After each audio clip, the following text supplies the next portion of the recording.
tant que responsable politique du Front National à la 8e circonscription, je suis chargé d'animer une réunion qui vient et de présenter Gauthier Bouchet en tant que le candidat du Rassemblement Bleu Marine du Front National dans la 8e circonscription.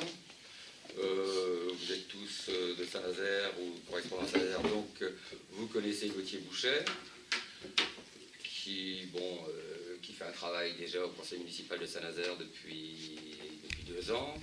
Vous le connaissez tous, vous savez que c'est un homme dynamique, convaincu. Écoutez, je vais m'arrêter là. Je pense que Gauthier a des... Si vous voulez questionner le nom, Gauthier a son mot. Bien, merci à toutes et tous pour votre venue. C'est donc aujourd'hui, comme l'indiquait Jean-Claude, d'une part notre conférence de presse de présentation de la campagne législative et la première réunion publique de cette campagne législative. Je serai donc, comme il a été annoncé depuis quelques semaines déjà, le candidat du Front National et de Marine Le Pen dans cette 8e circonscription qui est à la fois, vous le savez, nazérienne, mais également estuarienne, avec aussi un petit bout de la Brière et un petit bout du Sillon, une circonscription assez large. Un territoire où nous envisageons très probablement non seulement un score élevé, mais également une victoire, et je voudrais préciser ça en introduction. Si je vais au combat avec Lydia, que je présenterai dans quelques minutes, et aux côtés de mes camarades, dont Jean-Claude Blanchard, ici présent, c'est pour gagner. C'est pour être élu député et demain représenter les miens à l'Assemblée nationale, les défendre leurs intérêts d'abord. Et en cela, je ne fais pas une candidature de figuration. Et en cela, je ne crois pas que le Parti socialiste est une victoire automatique parce qu'il croit peut-être qu'il tient là un bastion depuis des décennies, voire un siècle. Moi, je ne crois pas que le Parti socialiste gagnera cette élection. Et je pense surtout qu'il ne doit pas la gagner parce qu'il a suffisamment trahi ses électeurs, ceux qui croyaient en lui, notamment ces dernières années. Alors, je ne vais pas être très long, mais cette première réunion publique, qui sera suivie d'autres réunions d'ici les semaines qui viennent, jusqu'au premier tour de l'élection législative, cette première réunion, ce sera l'occasion, au-delà du fait de défendre naturellement un programme qui est un programme national, qui est dans la continuité logique des 144 engagements de campagne de Marine Le Pen qui avaient été pris durant l'élection présidentielle, c'est aussi l'occasion, me semble-t-il, de mettre en avant un certain nombre de thématiques locales. Puisque si je suis candidat dans la 8e circonscription, je serai bien sûr député de la nation. Mais j'aurai aussi à cœur, localement, de défendre certains projets, certains sujets. Y compris des sujets qui ne concernent pas stricto sensu la 8e circonscription. Je m'alarme par exemple du sort qui est actuellement fait à la centrale thermique de Cordemais, qui est une installation limitrophe de notre territoire, dont je sais que s'il y a fermeture, il y aura demain un impact sur le plan de l'emploi au niveau de notre bassin d'emploi nazérien. Je m'inquiète bien sûr du projet qu'ont mes adversaires, au premier rang duquel Lauriane Degnaud, qui représente le Parti socialiste, d'avoir finalement une approche de l'élection qui est très verticale. Moi, je trouve que Mme Degnaud, très loin de faire la politique par le rassemblement, comme elle l'indique, très loin de faire de la politique par l'écoute, par la concertation, je trouve qu'elle est très verticale. Je trouve qu'elle est très doctrinaire, comme elle le prouve au conseil municipal de Saint-Nazaire. Et finalement, c'est à la fois, Mme Degnaud, me semble-t-il, à la fois l'annexe de M. Sanzin, maire de Saint-Nazaire, et puis aussi le faire-valoir local de M. Macron, puisqu'elle a appelé clairement à voter pour M. Macron. M. Sanzin, lui, l'a fait dès le premier tour, elle a au moins attendu le deuxième tour, mais pour moi, tout ça se... Voilà, donc j'aurai à cœur de défendre un certain nombre de sujets locaux que je préciserai bien sûr à la fois dans le cadre de mes réunions publiques et puis aussi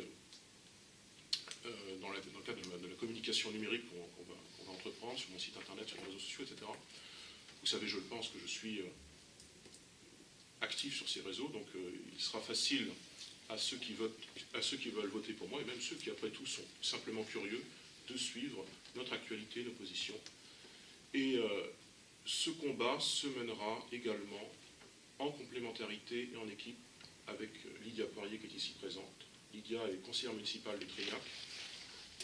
C'est une personnalité connue dans sa commune, c'est une personnalité appréciée dans sa commune. C'est, je pense, un des visages du renouveau en politique. non seulement par son jeune âge, mais aussi la manière dont elle appréhende les thématiques du quotidien. Voilà, c'est un peu le visage du patriotisme que nous voulons incarner et représenter dans la région, un patriotisme qui soit humain, qui soit social, un patriotisme populaire, vraiment prendre en compte les aspirations du peuple, et notamment des plus fragiles. Je pense que Lydia, de par son parcours politique professionnel, représente bien cette fibre-là, en quelque sorte. Et je suis donc très honoré et très fier de faire équipe avec elle. Ce n'est pas finalement qu'un ticket politique. C'est véritablement non seulement probablement le binôme le plus jeune du département, et j'attire votre attention là-dessus, mais c'est aussi montrer concrètement qu'il y a chez nous une méritocratie populaire. Nous sommes méritocrates, mais nous sommes aussi pour la méritocratie populaire. Mettre en avant nos éléments les plus brillants de toute catégorie sociale, c'est très important pour nous parce que nous montrons ainsi que nous représentons véritablement le parti du peuple. Et je laisse Lydia la parole. Oui, eh bien, moi aussi je suis très honorée de partir à tes côtés, voilà. Même si j'ai été assez contente, mais aussi assez surprise, parce que c'est vrai que on n'aurait pas pensé à moi tout de suite. J'étais très contente de pouvoir partir. C'est vrai qu'on fait un binôme jeune, dynamique, on est patriotes, on est tous les deux des têtes connues dans nos communes respectives. On a tous les deux un parcours assez dynamique, on est partis très jeunes. Après, moi aussi, je pars assez confiante parce que je pense qu'on a du boulot, c'est sûr, surtout sur le terrain. Et on est aussi des gens qui sont connus sur le terrain et on est connus pour ça. Travailler beaucoup sur le terrain, pas toujours à vendre du papier, mais nous, on est là aussi pour parler avec les gens directement, que ce soit dans les lieux qu'on peut fréquenter, puisque en tant que personne jeune, on fréquente beaucoup de lieux de jeunesse, et on apprend aussi que les jeunes ne s'intéressent pas forcément à ces élections-là, les élections des législatives. Et c'est bien aussi de pouvoir leur en parler et de leur dire, voilà, c'est aussi des élections hyper importantes, alors qu'eux ont un regard un peu plus léger là-dessus, faut être honnête.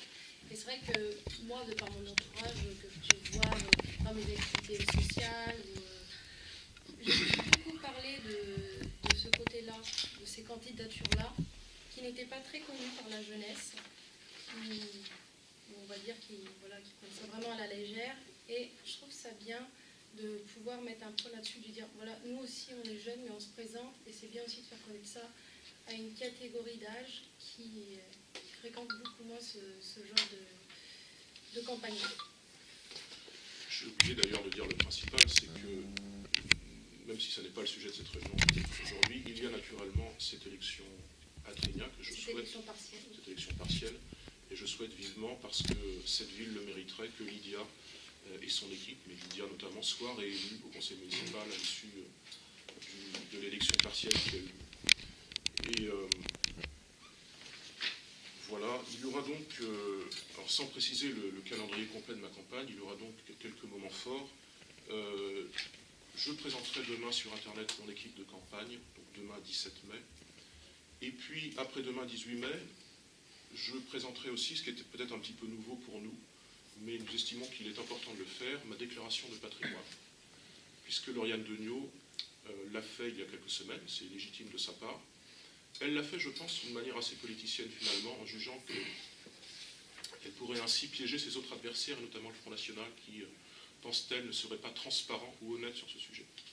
Je veux lui montrer qu'elle a tort et que je publierai donc cette déclaration le 18 mai prochain. Et chacun pourra voir que mon patrimoine est tout à fait modeste, qui est tout à fait ordinaire finalement. Et puis, s'agissant des réunions publiques, même si je ne vais pas tout détailler ce soir, il y aura une deuxième réunion publique mercredi 24 mai à Montoire-de-Bretagne, à la maison des associations de Gron, où nous aurons un invité important, la personne de Gilles Le Breton, qui est notre député de l'Ouest au Parlement européen. Nous apprécions beaucoup Gilles, c'est une figure qui est connue de nos militants à Saint-Nazaire. Il est venu chaque année pour cette fête de l'industrie que nous organisons chaque été. Nous sommes heureux de pouvoir l'accueillir de nouveau d'ici une semaine. Voilà, et si vous avez des questions pour Lydia ou moi-même, je vous invite à les formuler. Est-ce que vous pouvez donner quelques éléments d'état civil? Quel âge vous avez? Où est-ce que vous avez fait votre scolarité? Si vous avez des enfants? Ah oui, bien. Voilà. Donc, eh bien, moi, je vais avoir 28 ans la semaine prochaine, le 25 mai, pour être exact. Je suis née à Toulouse, en Haute-Garonne. J'ai une fille de 6 ans. Voilà. Je suis mariée depuis 2009 maintenant. Un petit moment, ouais. Je travaille en restauration collective. Je suis agent technique de restauration. Je fais ça depuis 5 ans. J'ai toujours travaillé dans la restauration. À Triac? Non, je travaille sur Montoire, dans une entreprise d'engrais. Et avant, je travaillais sur Saint-Marc. Donc j'ai travaillé au fil de l'eau, j'ai travaillé dans tous ces restaurants-là qui font un petit peu la côte. J'ai fait ça pendant quelques années. J'habite sur Trignac, forcément. Hein.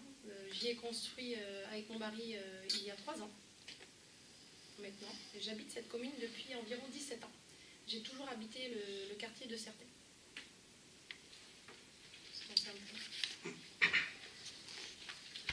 Donc moi, Gauthier Boucher, j'ai 29 ans. Je suis né à Nantes, mais j'habite à Saint-Nazaire, rue d'Ypres, dans le centre-ville. De formation, j'ai fait des études d'histoire jusqu'au doctorat. Donc j'ai fait mes études à l'université de Nantes avec un doctorat à la Sorbonne. Et je suis, comme vous le savez, très engagé en politique depuis l'âge de 20-21 ans à peu près.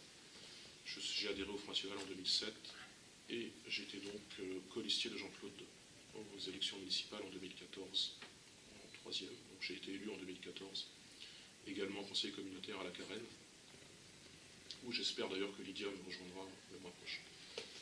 Et nous l'espérons. Réponse dimanche. Réponse dimanche.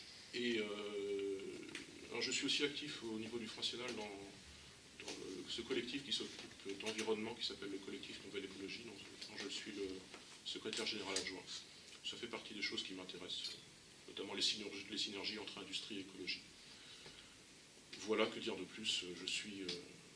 Je n'ai pas d'enfant, je suis célibataire. Qu'est-ce que vous faites comme métier? Alors je suis collaborateur d'élu à l'hôtel de région des Pays de la Loire. J'aide donc les élus à préparer... C'est quoi, assistant écoutez, c'est l'équivalent d'un assistant parlementaire, sauf que c'est pas au Parlement. Assistant. J'aide les élus à préparer les amendements, les commissions sectorielles, les commissions permanentes, etc. Et je le suis depuis que nous sommes élus, donc depuis 1 an et demi. En dehors des municipales, c'est la première fois que vous êtes candidat? Vous étiez candidat plutôt Oh non, départemental? j'étais souvent candidat. J'ai en gros été candidat à chaque élection depuis 2010. Pas à toutes les élections, mais j'ai commencé en 2017 candidat. À Saint-Nazaire, dans la région nazérienne, j'ai donc été candidat en 2014 à municipal, en 2015 dans le premier canton de Saint-Nazaire avec Stéphanie Sutter. Au régional, je n'étais pas candidat puisque j'étais directeur adjoint de campagne de Pascal Gana. Et je suis donc candidat en 2017 à la législative. Est-ce que vous attendez la venue d'autres ténors, entre guillemets, du Front National sur la région de la Circo, mais ça se décidera éventuellement. Pour l'instant, il y a déjà Gilles Le Breton qui est non seulement un ténor, entre guillemets, mais aussi une figure qui est venue souvent chez nous, qui est appréciée. C'est déjà bien, mais ça se décidera éventuellement d'ici quelques jours. Nous avons fait des demandes à Nicolas Bay, mais Nicolas Bay est lui-même candidat, donc Nicolas Bay était venu me soutenir dans la campagne des législatives il y a 16 ans, et il est possible qu'il vienne s'il trouve un jour pour se dégager. Nous voulons que cette campagne soit dynamique, qu'il y ait de l'intelligence collective, donc ça ne sera pas des monologues de moi, donc s'il peut y avoir d'autres intervenants, pourquoi pas, mais pour l'instant nous n'avons que Gilles Le Breton. Quelles sont les thématiques locales sur lesquelles vous allez mettre l'accent? Alors je vous ai dit notamment Cordebais, même si ce n'est pas strictement nazérien. Je pense qu'on va beaucoup, j'en suis même certain. c'est sur la Circo, Cordonnier? C'est sur la 3e, c'est vraiment limitrophe de la c'est ça, c'est médiation. pas ça. Mais c'est le bassin d'emploi. Il y a beaucoup de gens qui travaillent sur notre circonscription, qui travaillent à Cordonnier. D'où le fait qu'on ait déjà eu au conseil municipal de Saint-Nazaire des interventions pas de notre groupe, mais d'autres groupes, ça montre qu'il y a un intérêt sur Cordonnier. Je parlerai également, comme nous l'avons fait avec Lydia et Jean-Claude depuis 2 ans à peu près, de la thématique du détachement des travailleurs, qui est vraiment, je pense, un poison pour nos chantiers navals. Ça sera aussi l'occasion de repréciser notre position vis-à-vis des chantiers navals, c'est-à-dire toujours cette volonté affichée de concrétiser cette nationalisation partielle et temporaire. Si nos chantiers étaient nationalisés partiellement et temporairement, et si en plus nous abrogions cette directive européenne Bolkestein, je pense que les choses iraient beaucoup mieux pour notre industrie, nos industries au pluriel, puisque ça affecterait aussi la sous-traitance, positivement. Donc un de mes thèmes de campagne sera le détachement des travailleurs. Un autre thème aussi, je pense, sera cette désertification rurale que nous constatons toutes et tous, cette raréfaction de nos services publics, notamment nos services publics de proximité et nos commerces, plus particulièrement dans les bourgs ruraux. Puisque ma circonscription, il y a 13 communes dans ma circonscription, mais il y a des communes qui sont très rurales. Je veux dire, quand j'arrive à Princiot et que je constate, place de l'église, que la pharmacie est fermée, ça me fait mal au cœur. Voilà, ça ne me fait pas plaisir, ça me fait mal au cœur. Et ces choses-là, je les vois quand je vais me tracter, militer dans les communes rurales, quand je vais à Boué, quand je vais à Lavaux, quand je vais à Princiot, etc. Ce sont des choses dont je vais parler, dont je ne suis pas certain d'ailleurs que Lauriane Deniau parle beaucoup, puisque finalement, elle est comptable avec le gouvernement qu'elle a soutenu de cette raréfaction des services publics, de cet effondrement finalement de notre état social dont je parlerai durant ma campagne. Puis je parlerai aussi des thématiques classiques, sécurité, immigration, islam sans doute, même certainement, voilà. Vous avez des idées de propositions de loi déjà? Écoutez, peut-être que la situation de la centrale thermique de Cordemais mériterait de faire un projet de loi sur la sécurisation de nos actifs stratégiques dans le cadre d'une véritable transition énergétique et écologique, de véritablement sécuriser un certain nombre d'infrastructures, dont les centrales électriques et thermiques, pour peu que celles-ci respectent les normes environnementales, ce qui est maintenant le cas de la centrale de Cordemais, puisqu'elle est en reconversion biomasse. C'est-à-dire qu'elle n'est pas si polluante que les écologistes, par exemple, nous le disent. Et puis, s'agissant des chantiers navals de Saint-Nazaire et des infrastructures stratégiques en général, même si Saint-Nazaire est particulièrement stratégique, puisqu'on peut faire des porte-avions avec, je pense que cela vaut aussi le coup de réfléchir, et pourquoi pas de présenter, sur Internet par exemple, une proposition de loi pour aller vers une nationalisation de ce type d'infrastructure. Ça peut être deux idées de projet de loi qui ne seraient pas de la com, puisque ça porterait une véritable vision politique, celle d'un État stratège et aménageur qui a son mot à dire quand notre souveraineté est en jeu.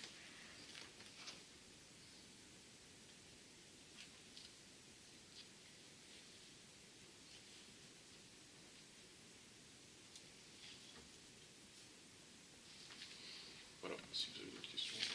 J'ai oublié aussi, j'aurais dû vous en parler, dans le cadre de notre campagne, naturellement, nous bénéficions de documents qui sont édités par le Front National, qui sont avec une touche locale, puis nous éditons naturellement des documents locaux.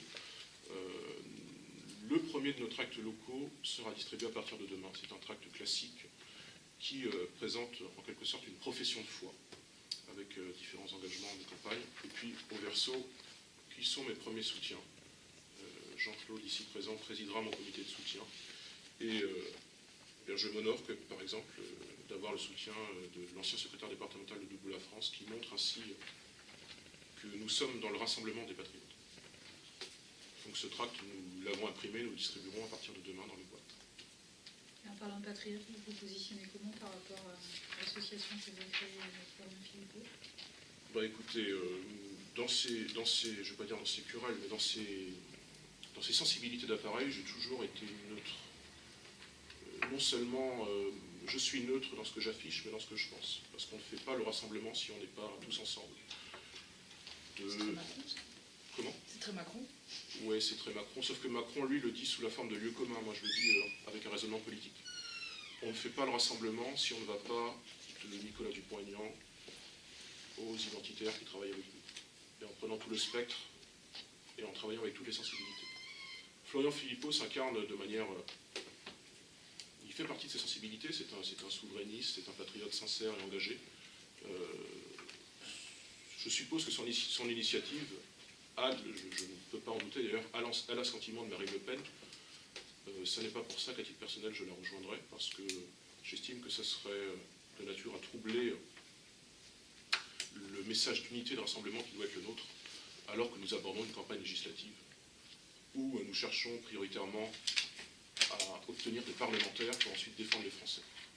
Ensuite viendra, d'ici quelques mois, l'an prochain, le temps d'un congrès qui désignera les grandes orientations politiques du Front National. Et ce sera l'occasion de discuter, mais avant, c'est hors de propos, je trouve. Et puis par tempérament, moi je suis assez... par tempérament, je ne suis pas marionniste, philippotis, je suis assez central, je pense, dans ma vision du patriotisme et du Front National. En cas de victoire, vous restez à la mairie et à la Carène? Je sais pas.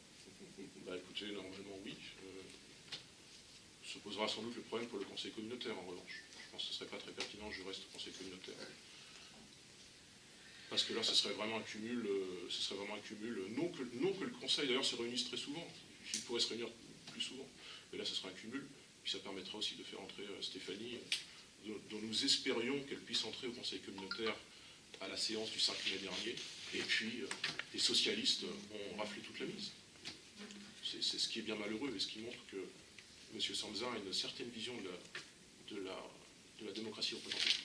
Donc si je suis élu, je serai conseiller municipal, oui, d'opposition toujours, mais pas conseiller communautaire. Est-ce que 3 mandats, c'est trop? C'est trop, et puis c'est caricatural.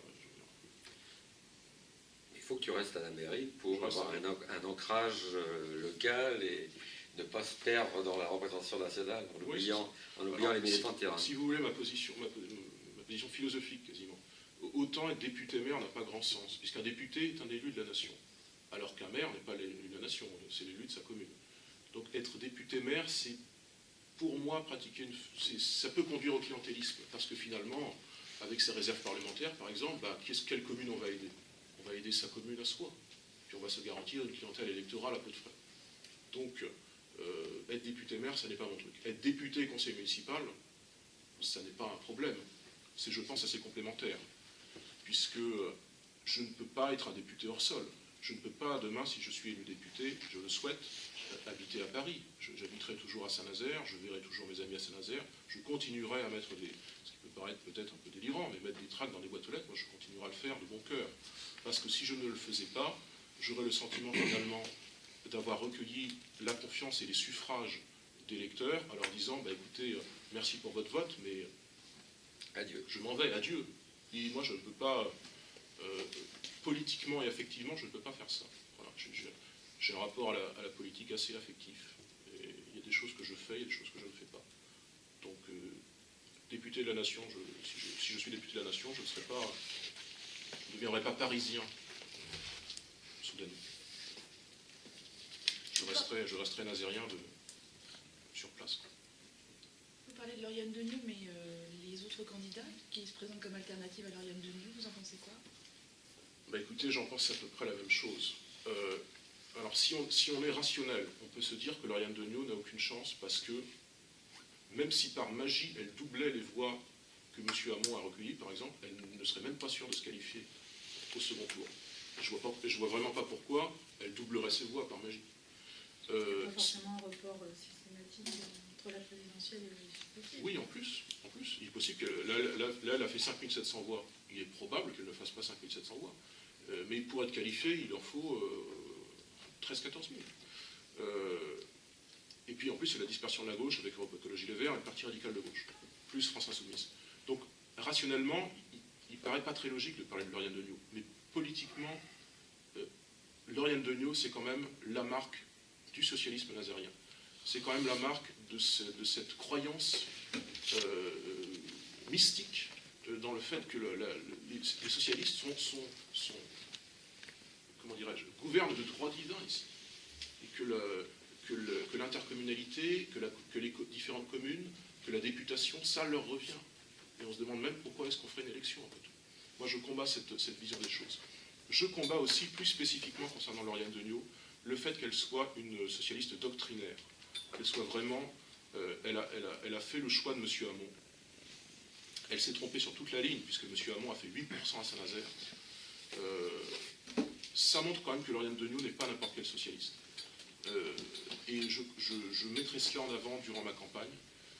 Alors c'est pour ça que je parle de manière un petit peu... c'est pas que je la mets en avant d'ailleurs, mais je parle plus d'elle, parce qu'elle mérite qu'on parle d'elle. Elle mérite que l'on sache qu'est-ce qu'elle a derrière la tête, qui sont ses équipes, quel est son projet pour la circonscription. Même s'il y a d'autres candidats, dont j'observe d'ailleurs qu'ils sont très divisés. France Insoumise, il sera en concurrence avec le Parti communiste. La droite, elle n'existe pas. C'est même inutile d'en parler, elle ne sera pas au deuxième tour, chacun le sait. Et puis les écologistes, le Parti radical de gauche, ils vont faire la figuration. Alors ensuite, il y a Macron, qui, même localement, prouve qu'il est un produit marketing, puisque nous avons une jeune femme qui sans doute a bien des qualités, mais qui est vraiment une novice en politique, qui, je crois, ne va pas raisonner en termes politiques, qui va faire uniquement de la com, qui va être dans les apparences, mais qui quand même, pour essayer de se ménager un peu la droite, a choisi de faire équipe avec Pierre-Yves Vincent, qui est un conseiller municipal, et qui pour le coup, lui, est un vieux routier de la politique. Tout cela est un attelage un petit peu précaire, et je me félicite qu'en face, au Front National, nous ayons un attelage solide et un attelage jeune, puisque ce sera Lydia et moi-même. Il me semble que ma candidature, face à Macron et face à Lauriane Degnaud, paraîtra beaucoup plus solide, si vous voulez.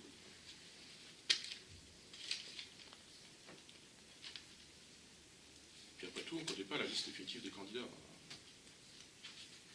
Mais c'est pour ça que je parle que de Lauriane, parce que c'est vraiment notre adversaire numéro 1, si vous voulez. Quelle est votre position sur la réserve parlementaire? Est-ce que vous y êtes favorable et est-ce que vous avez déjà réfléchi en cas de victoire à comment vous allez l'utiliser? J'ai réfléchi, oui, de manière assez précise.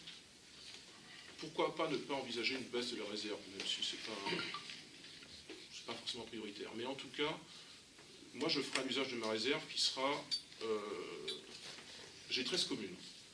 Je regarderai la démographie de chaque commune et je répartirai ma réserve à proportion de la population de chaque commune. Il n'y aura pas de clientélisme nazérien ou trinaquais ou je ne sais quoi, même si je considère, bien sûr, avec beaucoup de respect les nazériens et les trinaquais, mais chaque commune sera desservie équitablement. Les habitants, en fonction de la population. En fonction de la population. Les habitants de la Chapelle-Launay qui font à peu près, je pense, 1/30 de la commune, eh bien, ils auront 3% de la réserve, typiquement. Ensuite, moi, j'ai réfléchi à mes indemnités, aux indemnités que je trouve, là, pour le coup, nettement excessives. Alors, puisque légalement, il ne me semble pas possible de demander moins, je rétrocéderai, je pense, 1/5 de mon indemnité à des œuvres d'utilité publique, sociale ou environnementale. Il faudra définir la liste de ces associations, en l'occurrence. Mais nous allons discuter avec mon équipe. Puisque je ne peux pas toucher moins, je rétrocéderai 1/5, c'est-à-dire, je pense, à peu près 1 000 € par mois, à ces œuvres-là. Parce que moi, je ne m'intéresse pas à l'argent. Je ne fais pas de la politique pour l'argent. Et je ne suis pas sûr que Lauriane Degnaud, ce soit son cas. Mais moi, c'est mon cas, en tout cas. Enfin, je fais de la politique pour des idées, et cette somme d'argent, honnêtement, me fait un peu peur. Voilà. Donc, je n'en veux pas. Enfin, pas autant.